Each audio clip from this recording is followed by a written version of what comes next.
We've all heard the term gut health, but why is it important? Why is it something we should be paying attention to? And what can we do about it? That is what we're talking about in today's episode. I promise you, it's going to be loaded full of information you're not going to want to miss. Stay tuned.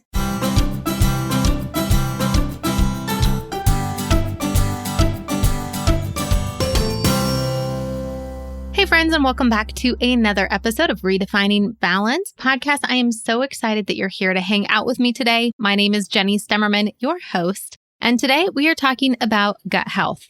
Now, let me just say, some of the things we're going to be talking about today, you might be like, ew, gross. Bear with me. This is good information for you to have for yourself and for your family. And we are joined by one of my favorite guests that we have on the show. She is what I consider to be our health expert here at Your Life Rocks, Lindsay Young, and she is going to be talking to us all about why gut health is important, what we can do about it, and really everything she shares is so empowering to know that we have so much control. And honestly, if you've never listened to Lindsay before on this podcast, she talks about health in a way that is so easy to implement, not overwhelming at all. And she really is like the guru when it comes to health for busy women. So I know you're going to love learning from her today. Now, like I said before, Lindsay has been on this podcast so many times in the past talking about different aspects of health. She's also a top contributor inside of Life Balance membership. Inside Life Balance membership, you have access to a number of different resources, including a resource area for each of the 8 areas of life that we talk about here at Your Life Rocks. And Lindsay has great resources in there under the health section. So if you are a member, make sure you go and check that out for more information on Lindsay. If you're not yet a member, you can learn more by going to lifebalancemembership.com. And of course, you can always learn more about Lindsay by going to lindsayliveswell.com. All right, now let's get into my interview with Lindsay all about gut health.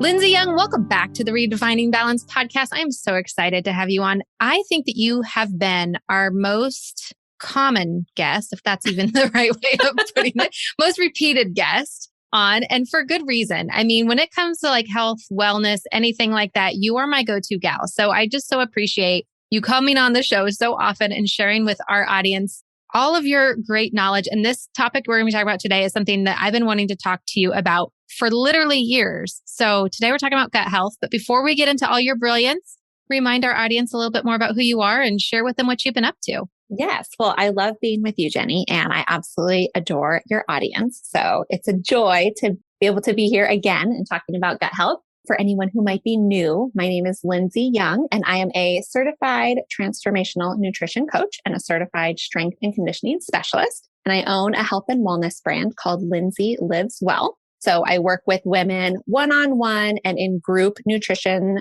coaching programs. I'm also a homeschool mom of 3. And, just like the rest of the ladies in your audience, kind of trying to juggle the working mom situation. It's a lot, and you've got a lot on your plate. I mean, it's no joke when we talk about trying to work and homeschool and take care of the house and take care of our health and it's a lot on our plates to be juggling for sure. It is. But, every night when I go to sleep, I think about how grateful I am that my hands are so full of things that I'm passionate about and things that I enjoy. And I know that that's not the case for everyone. So I am truly grateful that even though many days I feel a little bit on the verge of being overwhelmed, I'm overwhelmed with things that I love doing. So it's a good place to be in. And it's all good things that you are like really good at and knowledgeable at. And the thing that I love about what you do, Lindsay, especially when it comes to health, is that you have a way of taking things that seem really overwhelming, really complicated, and just kind of like makes your brain kind of like numb out if you're not into that kind of stuff, that you make it so it's like a digestible way for us busy moms that we can take some of the bigger picture ideas and really implement them into practical things for our health. And you do such a beautiful job at that. And I've seen other people try to do that and they don't do it as well as you. So I'm just so thankful that you are following what God has equipped you to do. Well, thank you. And I'm excited to hopefully be able to accomplish that today with gut health, because I know gut health can be one of those. I mean, just even saying that, there are so many different ways we could go with just that phrase alone, so many different directions. It can be this kind of big, scary thing that a lot of us don't feel like we really understand. So I hope that I can offer some clarity on that today. And I'm so thankful that we're talking about this because I feel like gut health is one of those things that is moving more and more in popularity. We're hearing about it more and more in different podcasts, different articles that we're reading. Like I was sharing with you before, like I'm getting ads when I'm watching YouTube videos about leaky gut syndrome and different things that we can do for our gut health. And it seems to be something, I don't want to say it's like a buzzword or something that's like, but I feel like the health industry has like these kind of trends and it feels like it's one of those trends that are coming up. Talk to us a little bit about gut health and why you feel like it's kind of on the top of mind for a lot of people right now. Yeah. Well, so often the term gut health or gut or microbiome is kind of used interchangeably. And we are discovering, new studies are being done all the time that are really bringing to light that there are so many different aspects of our gut health that impacts different parts of our body, from our mood, our energy levels, our immunity. And there are so many different ways that our modern world disrupts that balance of bacteria in our body. So traditionally, we kind of think of ourselves as the human body as this collection of human cells. But what we really are is more of an ecosystem.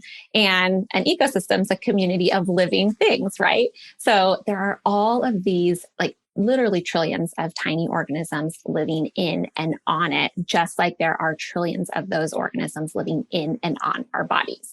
And those organisms are known as microbes, and they include bacteria, viruses, fungi, which I know sounds a little bit gross. And so there are more of them living on our skin right now than there are people on the earth. And there are 1,000 times more than that, even within our gut alone. So we're really starting to understand just from a scientific perspective, which then trickles down to what, companies are being able to manufacture and products that they're being able to sell that impact that ecosystem, that impact all of those microbes and all of those organisms that are on our body. It's interesting that you say that because I remember when I was growing up and learning about some of the microorganisms that live on our body when I was a kid and just being so grossed out that they were. I remember in one of the health classes, they were talking about like this like worm that lives in your eyelashes. And I was like, what? Like it just was so disgusting. And I always still to this day think of that when I'm like removing my makeup and I'm like, I want it off of me. And I think it's like such a natural want when like there's like you were talking about like funguses and bacteria and viruses that live on our skin. And it's like, don't we want to rid ourselves of all of those things? Why would we want more of that in our life or have a balance of that? Is it completely wrong to just want that not to be part of your body? It's not, I'm not going to say that you're wrong, but it's unnatural and it's not the way that we're designed. We're designed to have this balance. And one of the trends that has led to a destruction of our gut health, of our microbiome, is our kind of zest for over sanitizing and for wanting everything to be so clean and clear of all bacteria, all viruses. I think we forget that we're meant to live in balance with those things. We're not meant to be completely sterile and not have any of those things on our body or in our system. So maybe it's better just to think about it as this is the way that God has created things to be. And so we need to accept it, embrace it, and have that be the way that we strive to live. Yes. And it's all about a balance, right? Like there is dysbiosis that occurs when, sometimes when you hear people talk about gut health, they'll talk about like the good guys and the bad guys, right? That we've got this balance of bacteria in our body and we want there to be, to oversimplify, we want there to be more good guys than bad guys. And when there are more bad guys present, that's where we see examples of different types of illnesses.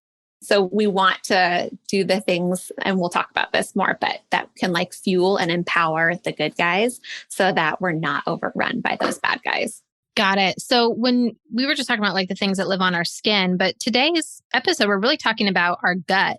So before we kind of get into what that microbiome is in our gut and how we can keep it balanced and all of those things, why is this an important topic? Like, why should we even want to do this versus be like, this is a really gross topic, I'm going to turn it off.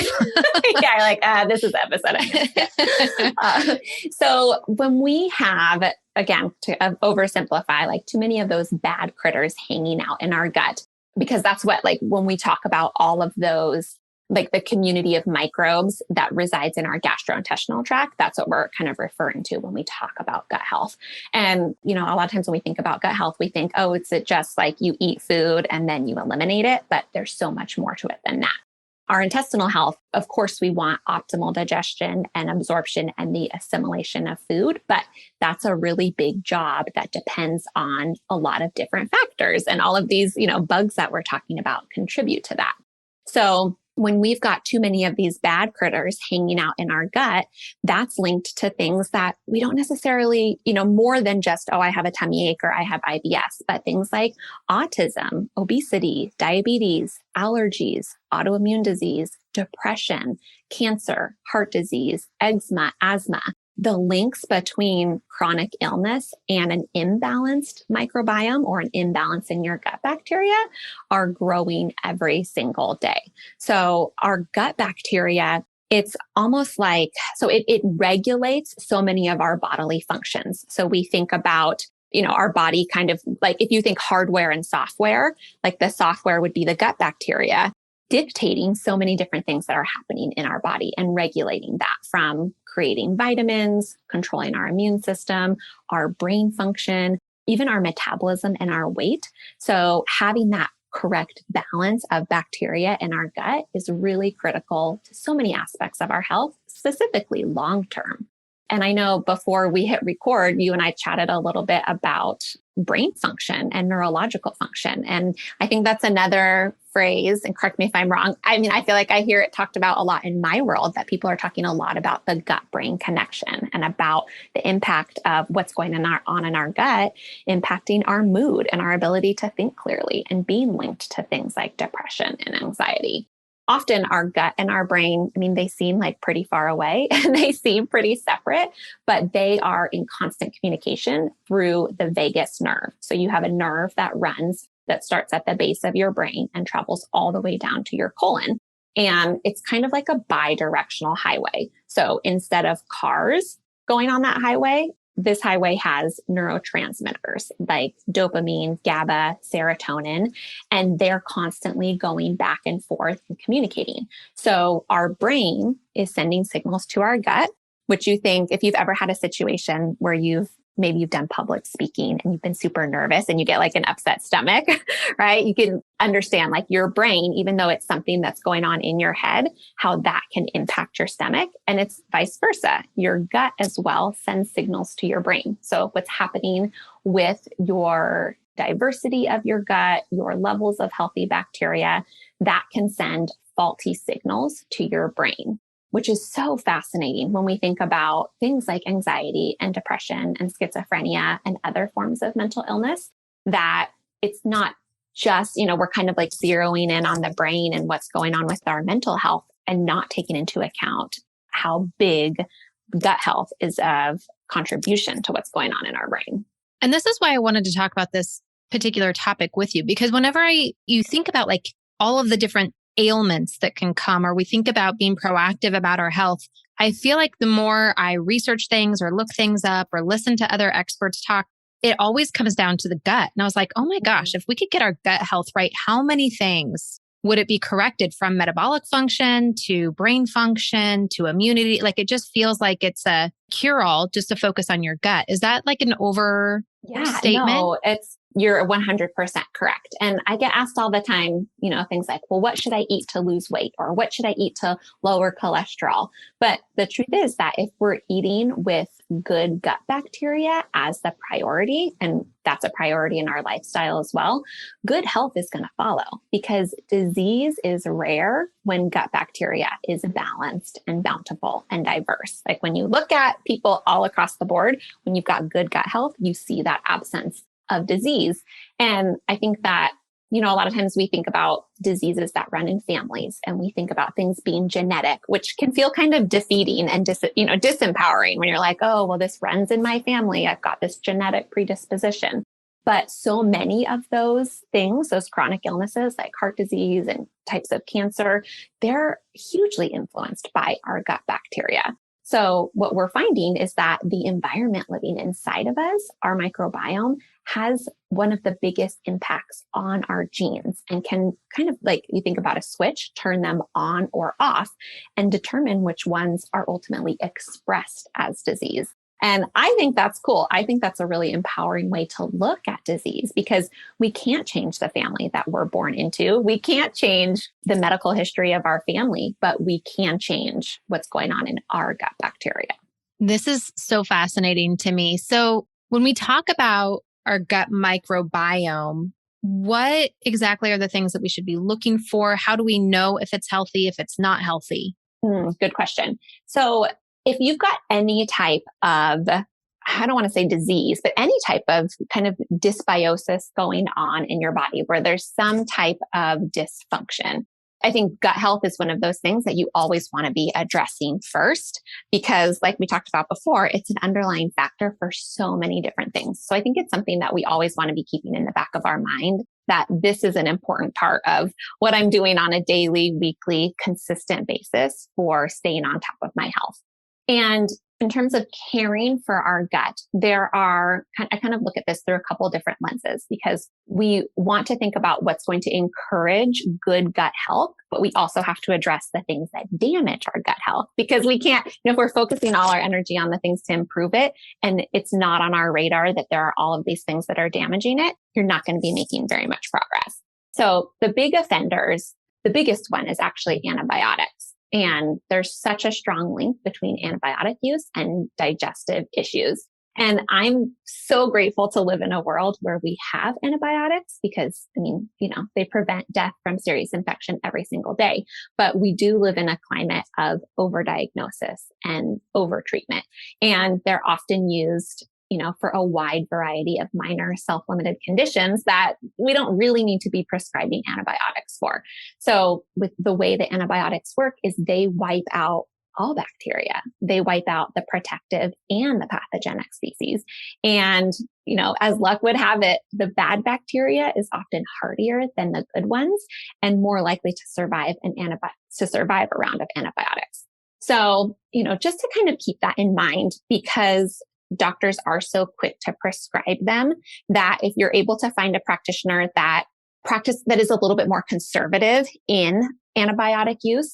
And I heard this statistic the other day that the average American child will receive 17 courses of antibiotics before their 18th birthday, which is so crazy when you think about these little kids growing up and having that assault on their gut health year after year after year. So doing what you can to avoid antibiotic use is a really big one. And then in addition to antibiotics, a lot of other types of drugs, both over the counter and prescription, really wreak havoc on our microbiome because they kill off irreplaceable amounts of bacteria.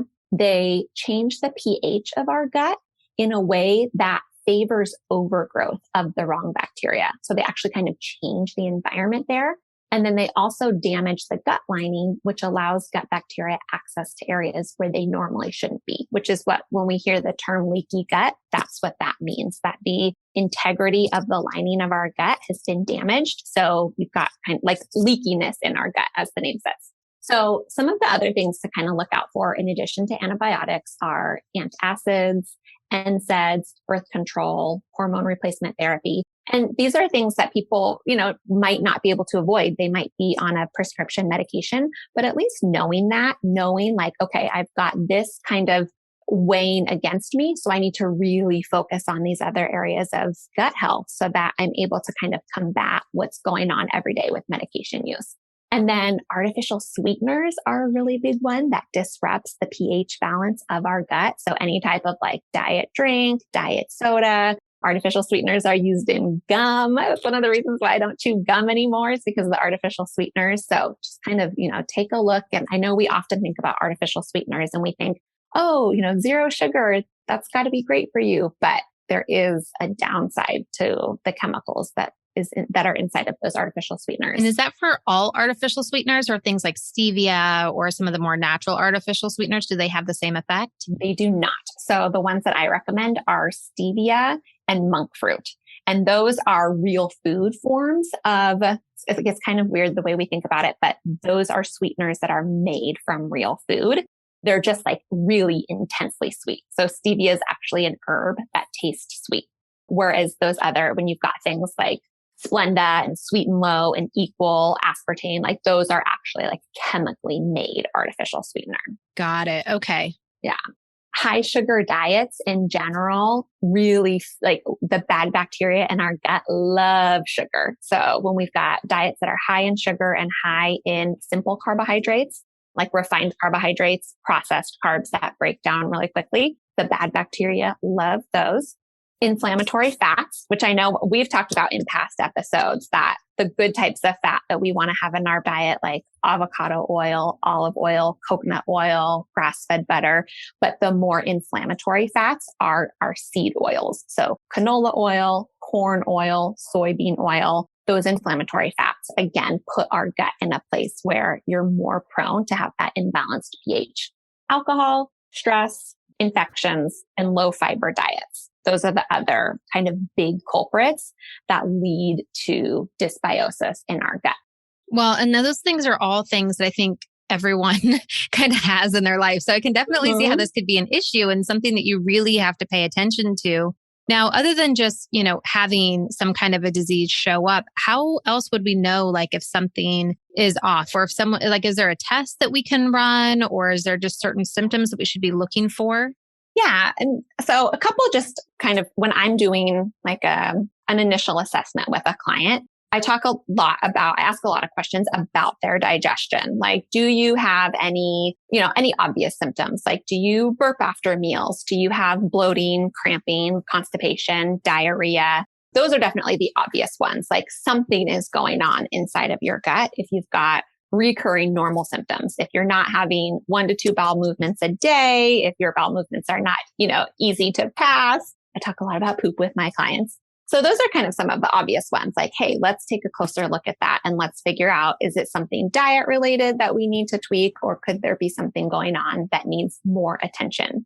Skin issues is another big one, like acne, eczema, different dry patches on your skin are often all linked to gut health. And I've seen that for sure with myself. I used to have terrible cystic acne.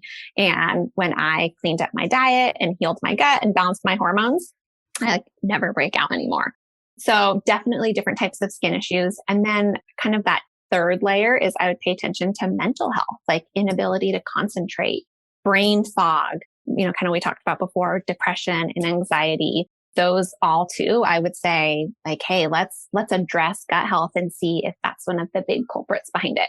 If you go to a regular doctor, they're not going to do the testing to kind of go a few layers deep to really be able to diagnose something. So if you're looking for a definitive diagnosis, you're going to need to go to either a functional medicine doctor or an integrative medicine doctor. And they can do stool samples, they can do breath tests, they can do a lot of different types of scans that can kind of narrow down maybe exactly what's going on in your gut.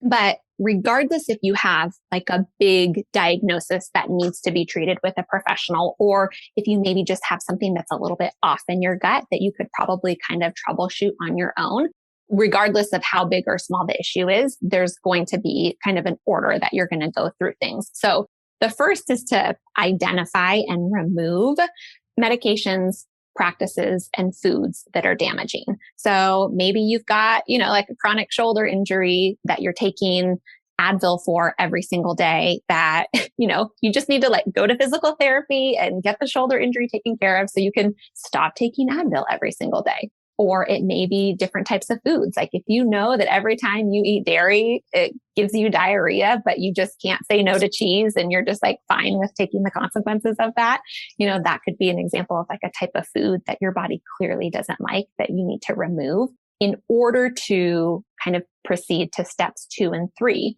So first is to remove things that are damaging. The second is to replace that essential gut bacteria that you've lost. And you can do that with probiotics and probiotic foods, because anytime we've got an imbalance in the gut, like, kind of again, to oversimplify, it means that the bad guys are winning. There's an overpopulation of them. So we want to replace good gut bacteria. And then that third step is that we want to work to restore the health of our gut. And that's by eating the appropriate types of nutrients and foods and potentially supplements. You guys, it's back.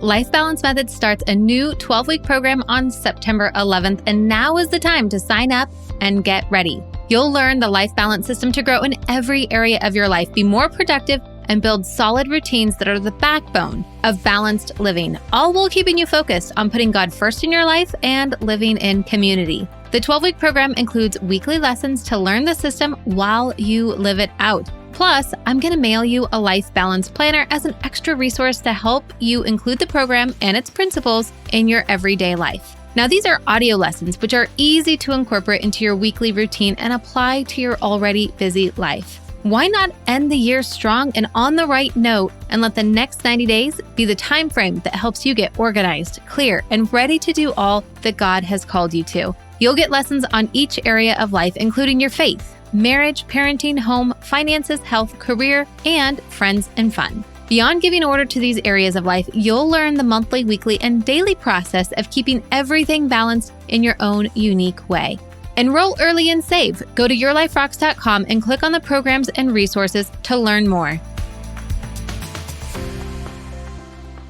So I want to ask you about the replacement, because I think, trying to remove and kind of going through that list of all of the things that you mentioned as far as artificial sweeteners and stress and, all of those things, I think that is probably a long process to go through and make those adjustments. But the replacing bit, I feel like that is kind of an easy win as far as like selecting the right probiotic and things like that. So how do we know? Because I was just at the drugstore yesterday looking at supplements, and like there's so many different probiotics, and I'm looking at them and I'm thinking there's no way a gummy probiotic would work, right? Like I just don't understand. So talk to us about like when we're looking for a good probiotic, what should we be looking for? Yeah. Okay. So I'm going to give you my recommendations, but then I also have a few caveats that I'm going to come back to. So it is super intimidating when you go to a store and look at the hundreds of different types of probiotics on the market. So there are a couple things that I do recommend. So 3 things I recommend. First is you want to pick one that has at least 50 billion CFUs. So that's kind of a number you want to look for, is 50 billion. And you want to make sure that they have the 2 most important groups of bacteria, lactobacilli and bifidobacteria. So you want to make sure that those 2 words are on there. Then when you flip over the probiotic bottle, you'll see how many different strains there are. And they're all like crazy sounding bacteria names. And I like to look for at least 7 different strains of bacteria, because you want to have part of what we want with our gut bacteria is a lot of variety. And then the third is just to check what the shelf life is, because there are good probiotics that need to be refrigerated and there are probiotics that don't need to be refrigerated. And it's not, there used to be this way of thinking that the ones that weren't refrigerated weren't any good. And that's not the case. They're just manufactured differently. So you do want to check and make sure that you're, purchasing your probiotic in, like, if it's bought in the refrigerated section, you want to make sure you're keeping it refrigerated and you're storing it under the conditions that you're instructed to. So that's kind of, I guess, like some general recommendations for probiotics. And then I will say that because there are so many different kinds, this is a situation where it can be really helpful to work with a practitioner, because there are just so many different kinds that if you're working with someone who knows a little bit about your specific health, they might be able to recommend one that's going to be more beneficial for just your situation and what your body's gone through. Like if you've been on antibiotics recently, or if what you're struggling with is skin health, like the recommendation would be different than maybe if you're struggling with not being able to think clearly. So one of my favorite supplement brands is called Ancient Nutrition. It's Dr. Axe's supplement company. And they have on their website a little probiotic quiz.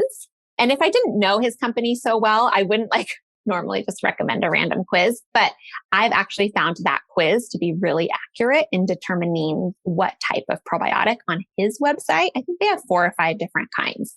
So you answer different questions about what you're struggling with and what your gut health is, different symptoms, like what your digestion is like, and they'll give a recommendation. So that could be somewhere that people could potentially start. But when it comes to probiotics in general, you also don't have to get your probiotics just from pills. The most cost-effective way to get probiotics is from fermented food.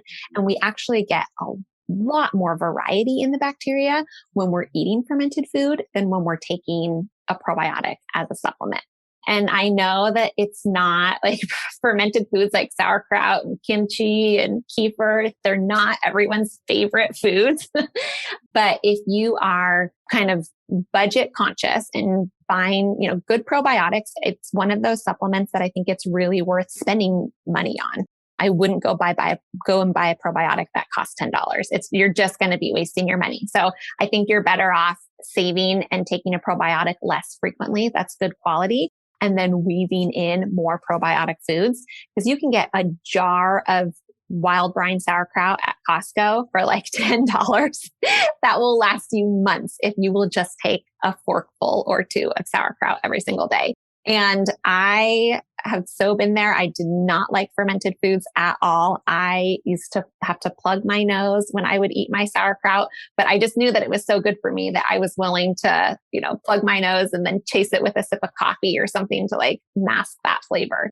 So if you're open to eating those fermented foods, they're just such rock stars when it comes to that live bacteria. And they not only contain the probiotics, but they also contain the prebiotic fiber that helps feed and nourish that good gut bacteria too. Yeah. I think it was a few years ago, I heard you talking about fermented foods, and I get the same jar at Costco of sauerkraut. And if you would have told me when I was like 24, 25, like when you're in your 40s, you're going to eat sauerkraut every day.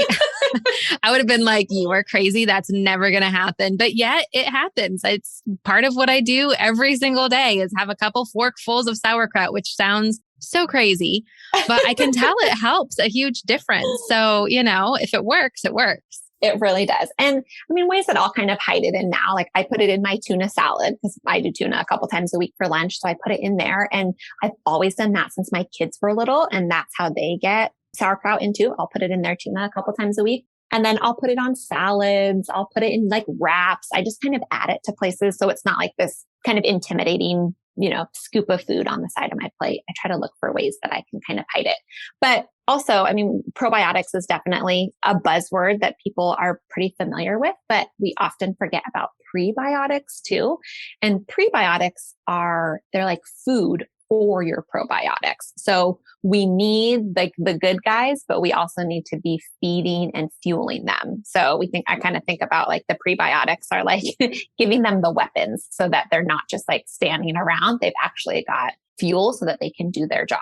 So prebiotics they're found naturally in a lot of different foods like onions, asparagus, leeks, chicory root, artichokes. Green or underripe bananas are actually really good prebiotics. Oats are a good prebiotic. So with the prebiotic fibers, those are actually not digested. So they pass through your colon, they pass through your digestive tract, and they're fermented in your colon, and they turn into short chain fatty acids that repair the cells that line your gut. So they're really important for that third step of like repairing and healing the gut, in addition to like fueling those probiotics. Interesting. It's one of those things that I never really spent that much time thinking about like what to feed the like assume that like once they're in your system, like they're just going to eat the stuff that's in your system. But it is interesting to think about the different things that you can do to help repair. And it's good. I think it's so encouraging to know that, there's all these things in our environment that can damage our gut, but then there's so many things that we can do to strengthen our gut too. Yeah, absolutely. And the biggest one too is really just eating a wide variety of vegetables, which sometimes as a nutritionist, I'm like, this is boring, guys. Like it just always comes back to eating more veggies. Like there isn't always a magic pill, but like the diversity and number of plants you eat will be reflected in the diversity and number of bacteria that you grow in your gut. So it's really good to think about just trying to eat as many different types of plants as you can every single day. Because when we don't eat enough plant fiber, like we're starving that essential bacteria that we're trying to cultivate and grow in our gut. So eating lots of veggies is really important. And that variety too. So it's not, you're not just eating like the same type of vegetables all the time.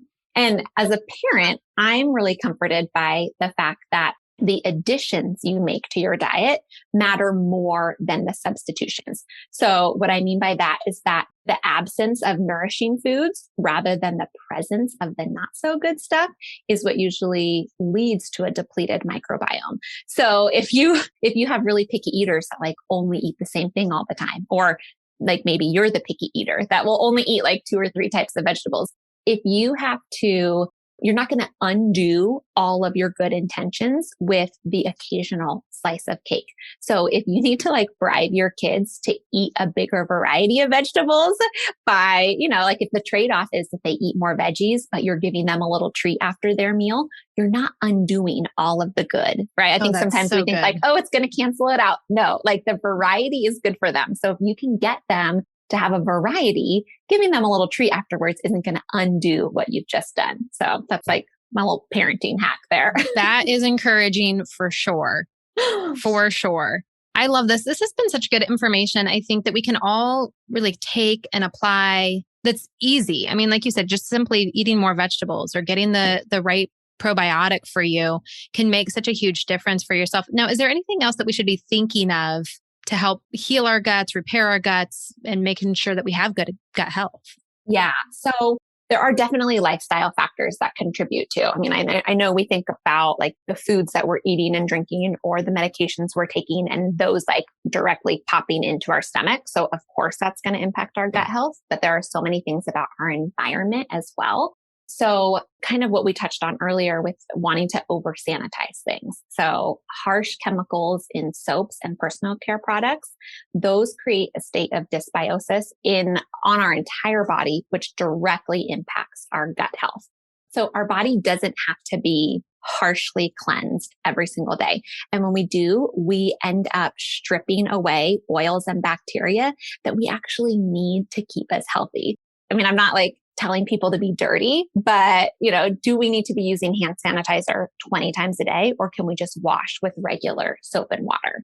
And then keeping an eye on your ingredients and avoiding products that specifically contain petroleum, dyes, fragrance, parabens, phthalates, sodium lauryl sulfate, or sometimes we'll see that as SLS, triclosan, and other harmful chemicals. So I can't remember if on your podcast I've talked about using the Environmental Working Group's Healthy Living app. Yes. They have a great app that you can download and you can scan your personal care products and it'll give you a rating. So that's like a great resource to use that you can very quickly identify like, okay, how's my shampoo? How's my soap? How's my makeup? Just to see if potentially the products that you're putting on your skin every single day, if they're contributing to that dysbiosis of the bacteria on your skin, which again, directly impacts your gut. And then the Environmental Working Group also has a tap water database that's super interesting where you put in your zip code and it'll review the quality of water in your area. And that also, like the water, if we're drinking tap water every single day, that can also hugely impact your gut health. So that's something that you could look at too. And then if you figure out, my tap water is terrible, then you can kind of troubleshoot getting a water filtration system, and that can really help gut health as well. Just like with everything when it comes to any kind of health topic, I feel like there's so much to do.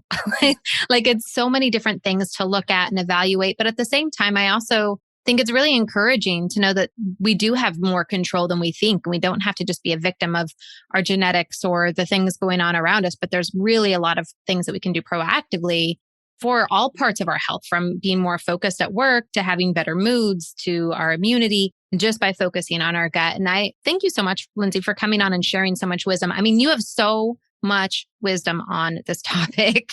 It was like blowing my mind as you were talking. I'm like taking notes everywhere. So I hope everyone else was doing the same thing. But I just want to thank you so much for sharing so much of your knowledge and for being the person that's researching this stuff and learning all of this information so you can share it with all of us. Oh, well, I'm so glad that you've given me an opportunity to talk. And I know that it can be overwhelming when we think, oh my goodness, I've got all these changes to make. But like I've said before, what I love so much about health is that when you put just a little bit of time, energy, attention, effort into this area, the positive spiral that comes from it. Like if you could just improve your gut health by a little bit and the return that you got on that was better mental clarity and better energy, and you didn't have a stomach ache after you ate dinner and you were more patient with your children, like that return comes back so quickly that then you feel like you've got a little bit more bandwidth and capacity to then focus on another area. So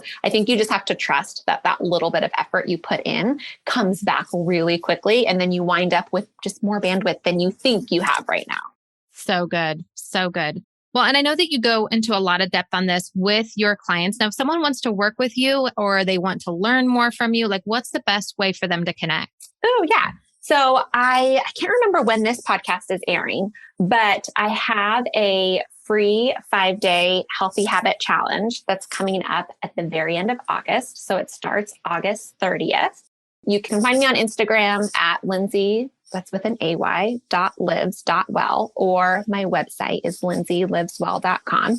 You could sign up for that challenge there. So we're going to be covering nutrition, exercise, mindset, and really focusing on what are the healthy habits that we want to establish now, here at the end of August, beginning of September, to finish out the year strong. Because I know that we're entering like the craziest time of the year. So we can get some good habits in place now that will serve us so well going through the holidays. So I've got that coming up at the end of August. And then I am starting the final round of my 12-week program, final round for the year, that begins September 13th.